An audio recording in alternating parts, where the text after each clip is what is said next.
start with raw materials that are stacked in those racks over there with different sizes of tubing depending on what style of tower, what model of tower, and what the finish of tower is.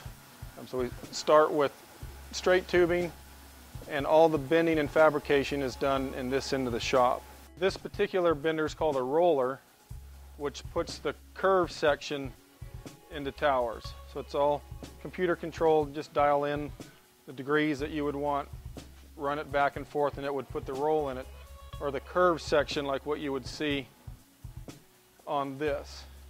After all the bending's done, they'll take them back here, put them on each one of these fixtures is set in so many inch increments, and depending on what boat it would go on, we would simulate the shape of the boat with these fixtures and set the fixtures up to the dimensions of the boat so that when we take the tower off the fixture that we know it's going to fit on that particular boat.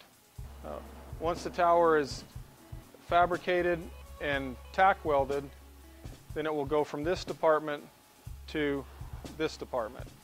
So what we've come to use the last few years is what is called inverter technology welding. So this particular machine here took the place of this big, huge red machine there. So it's kind of the new technology in welding where it gives you a lot more control over your penetration, how the weld looks, how it performs on different tubing.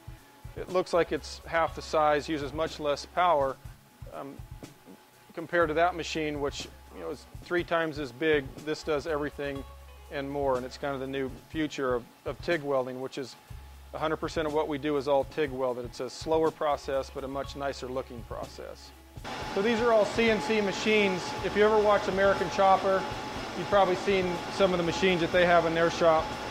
This particular machine is a CNC lathe, so any of the round parts would be made on this machine.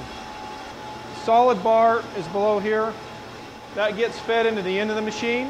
Depending on what part we're making, everything is done inside this cabinet without us ever touching a part.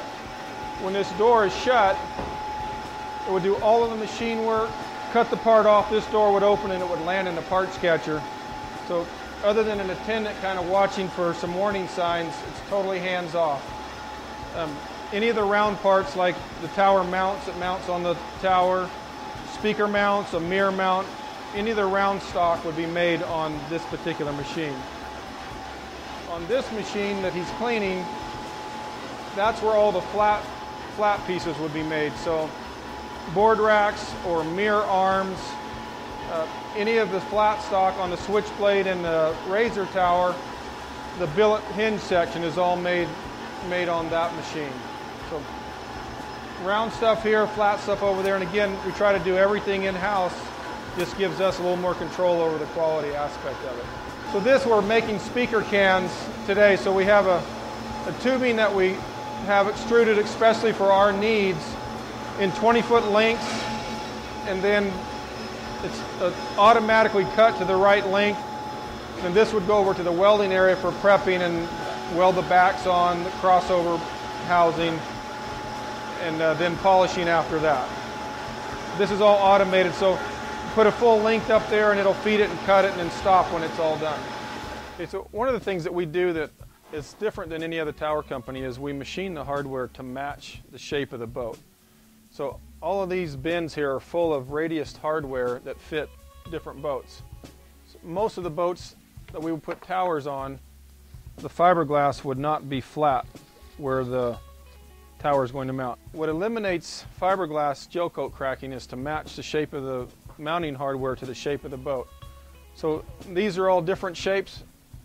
This, for instance, is the same on the top as that flat piece, but on the bottom it has a curve cut into it of the curve of the boat. So we match this to the shape of the boat so that when this sits on the boat, it's not rocking back and forth.